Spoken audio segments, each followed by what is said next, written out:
if you're an Avatar fan, we might have got more content today than in the history of being an Avatar fan. We've had cast interviews, posters, featurettes, TV spots, everything that you could ever wish for. It's kind of been overwhelming. So I just felt like I should make a video looking at some of the different things that have come out today, pointing out some of the things that I've noticed, and hopefully imparting some of that to you. Definitely with the featurette and with the TV spot, there's some new scenes that have been shown that are really, in my view, very interesting and almost give the game away for what we can expect in Avatar Fire and Ash. I'm really excited, and I hope you are as well. If we basically start with this initial video, which is called Avatar Fire and Ash Igniting the Next Chapter, which is like, it's 90 seconds. This opening bit made me laugh because I'd never seen this before. It's fireworks at, I think, Disney World in Japan, maybe.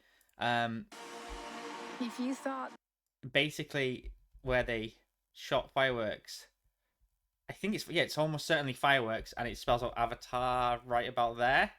I think is where it hits, and then it kind of gets crushed, and then it shows a bunch of fans. Very quick shots. So James Cameron signing fans posters. This is almost certainly in Seoul in South Korea. If you look here, that's Avatar in Hangul. Um, then we get a bunch of hype shots from the previous movie. Zoe saying, "I'll let Zoe speak for herself." Actually, big and impactful was big. That way of water was big and impactful. Fire and Ash is going to be an experience unlike anything. and I think we all already knew that, right? That then we get some shots that we've sort of seen already with Varang putting her hand through the fire, Quaritch jumping down. Definitely more war scenes. Now, there's a lot of scenes in here that we've sort of seen already from previous teasers and previous trailers, but I also wanted to just look at some of the ones that stood out to me of what we've seen. The first one being this. So this seems to be like war on a scale of which we've never ever seen before from an Avatar movie. There's 100. I mean, this looks to be more Navi on screen than even at the end of Avatar. Just the sheer amount of like Ikran, Skimwing is just on another level that we've never seen. And Jake and Neytiri both look kitted out for war. And I did a tweet saying Avatar, this time it's war, because that was the tagline for James Cameron's other movie, Aliens. And Jim himself also. In a way, of the whole adventure across the previous two films. Fire and Ash is almost a direct step from the end of the second movie. It's literally where we see them starting to tear. And again, we already know this, so we know these are them reiterating what we, I think, as big fans know. For anyone not aware, they've already talked about how there will be divergence in the movie amongst the family, the Sully family, and that James Cameron has said that there's two meta narratives going on between Avatar 2 and 3 and Avatar 4 and 5. That 1, 2, and 3 will form a kind of cohesive narrative, and 4 and 5 will be another narrative, but that when they come together, they will be one big narrative, but that they form these stories in themselves. And that's just reiterated here. You said you could protect this family. This bit as well seems an extension where Neytiri and Jake are just really having an argument. And it's, again, pointing more towards this split that everyone is expecting to see. But I don't think it's a split that's going to last, and you'll see why when we see more of this coming up. Family. I was wrong. Your goddess has no dominion here. Movie. So there's something that I want to point out already. So Una Chaplin, who plays Varang, did an interview with Entertainment Magazine and Entertainment Weekly, and in it she points out a few things. She talks about how that initially she was very serpentine in nature and moved her eyes like a head like a reptile, which again harkens back to Terminator 2. James Cameron said that about the liquid metal Terminator, the T-1000, that he had almost this reptile-like nature, like very much his eyes were the focus. And she said instead she dropped it into her pelvis, so it's actually pelvis is where the center of gravity. which I thought was very, very interesting. And that she says this: "For what it's worth, the fight with Varang can be both literal and proverbial. I don't want to toot my own horn," Chaplin adds, "but she's the first sexual Navi in my experience. She has a sexual energy that the other ones don't really have," which I thought was very interesting, that she's going to be this Navi like that. The other thing is that she talks about is that the character's weapons are a pair of dueling blades called Bugang, which apparently are real weapons, or kind of toy staffs that are from Japan, and that we see a lot of. In fact, I think it's actually right here. So these Bugang, this is what these are called. If people want to look them up, and this is from the Burn Them All TV spot, which we're going to look at in a second. Before we finish igniting the next chapter, we see some more behind the scenes shots, which I think are really cool. We see more of Jim doing his directing work, of course. Kevin Dorman there in the background, who also plays Payakan, if you didn't already know that. And Kate Winslet talks about the fact that technology's finally caught up with James Cameron. The other big things in this for me were, we've already seen like a lot of these scenes. We see Jim directing Sigourney.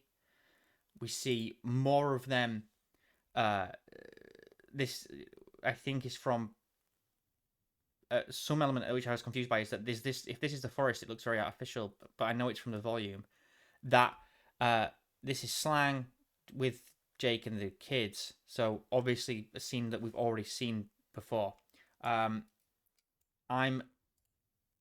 the famous Neytiri and she's holding something scene. We seem to get a closer look. I don't know. I'm not going to even go into that at this stage. The featurette keeps going. We get more shots of Torok. More of this. We see this shot here, which we're about to see. Before on a big screen. There's something you're hiding. Tell me. Before on a big screen.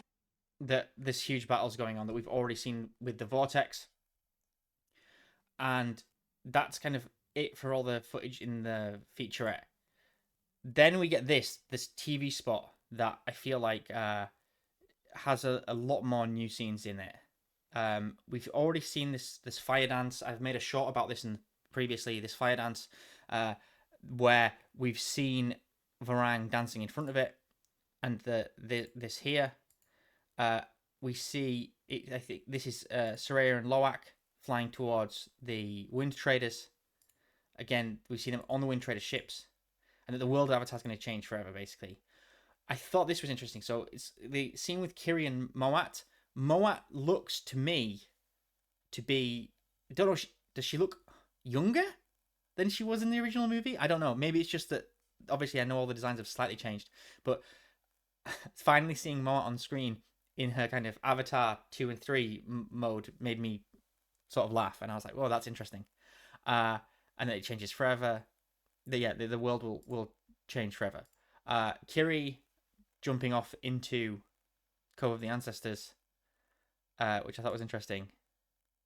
Something's definitely going down here again. Then with the Wind Traders, and Jake talking presumably to Quaritch, saying that the world is much deeper than you know. This is the hero shot for me, because this to me is when Kiri is going into potentially like the Eye of Ewa, that she is always Ewa is nearly always associated with the color purple, and I really do think that this is something like that, where Kiri is connecting and she's finally getting answers about who her father is, what her role is, things like that. That's what I really think is going down here. I'm very excited to see this scene. I'm very excited to see how the whole Kiri storyline plays out. If you don't know already, I do think my theory is that Kiri does die or is reincarnated in some form, and I think that that's how this is going to play out. So I'm really, really excited to see that. I also thought it was interesting, this bit, that the Burn Them All line, which is what this is named after. Burn them all. Them all. Burn them all. I can't. I don't know, it feels to me like if Quaritch has finally met, like this look here from Quaritch, obviously I think he's looking at Jake, who's giving himself up. It does feel to me like maybe Quaritch has finally met his match, or even someone even worse than him. As we've seen from other sources where they've said that the Ash clan is the worst clan, and it's going to be really, really rough for them. Director James Cameron, the greatest, the GOAT. And If your father and I do not return, you go as far and as fast as you can. okay, so obviously the stakes are really high. If they're saying that father and I don't return, you're going far as fast as as far and as fast as you can. That's obviously huge stakes. Even Tuck being in the battle is such a massive, like, it's just terrifying, I think, for people. I think this as well. This looks very much like the concept art that we've seen in the past. I think it was one of the earliest pieces of concept art for Avatar 2. It looks like it could be Loak participating in the Met Hyena Ichneumaya, which is their like ritual where they become adults, like when they get the Ikran for the Omaticaya. I think that this could be that, because he's obviously undergoing something. I think this will be a really cool scene to see. There's a couple other things here as well that show up. There's the Toruk returning. There's Neytiri, Ronal, played by Kate Winslet, of course. And obviously, him returning as Toruk Maktur is going to be a huge scene. If that is in fact Jake, which I can't imagine who else it would be. This scene here, a little bit later, makes me worried for Toruk, because let me just skip slightly ahead to what it shows. It shows Toruk again. I think it's right at the end. Let me just, if I try and find it, it shows a shot of Toruk. What does that always say? Solis never quits. That's right. Solis never quit. After this looks Do like, not I think that's test me. The day has come. here, right here. Toruk, his wing looks damaged, and he's obviously been shot here with the arrows. I think that's very worrying for anyone who's a fan of Toruk. It looks to me like it's not going to be the best outcome for him. What does that always say? Solis never quits. The other thing that I think probably a lot of people have noticed as well is it's a very blink and you miss it shot, but it's this shot that's about to come up, and I think it points to, I think this is Neytiri rescuing Jake from Bridgehead, which is obviously the human the human settlement on Pandora. They're fighting. We see more. I think this is Soraya fighting against the RDA, and again, they don't get bigger than this. This is literally as big as it can physically get. Where is the final? Where's the shot? Where's the shot? There's a shot that of. Oh yeah, here.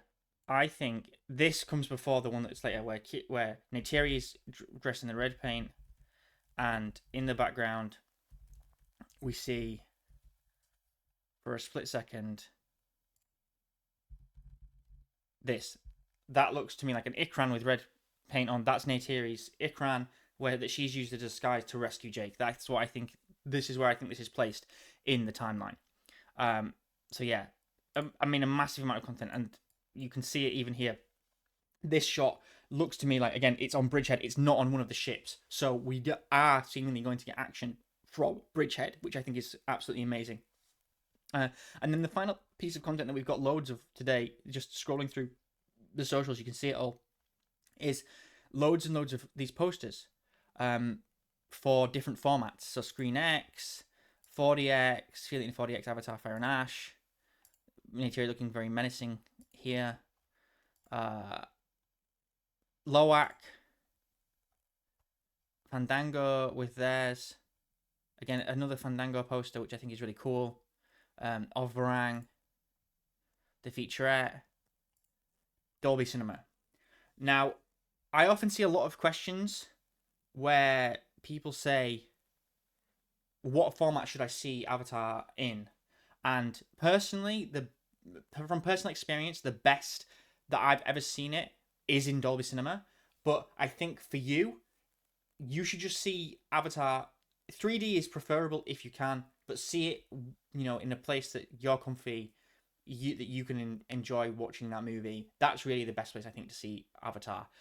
Try and see it in 3D if you can, and if not, then anywhere, just being able to see it, I think, is a good thing.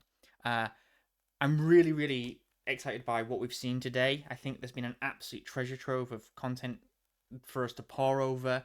I'm really excited to hear your thoughts. Please let me know. Did I miss anything? What did you notice from all the content we've got today? As always, thanks to the Basement Robust Network, and thank you for watching.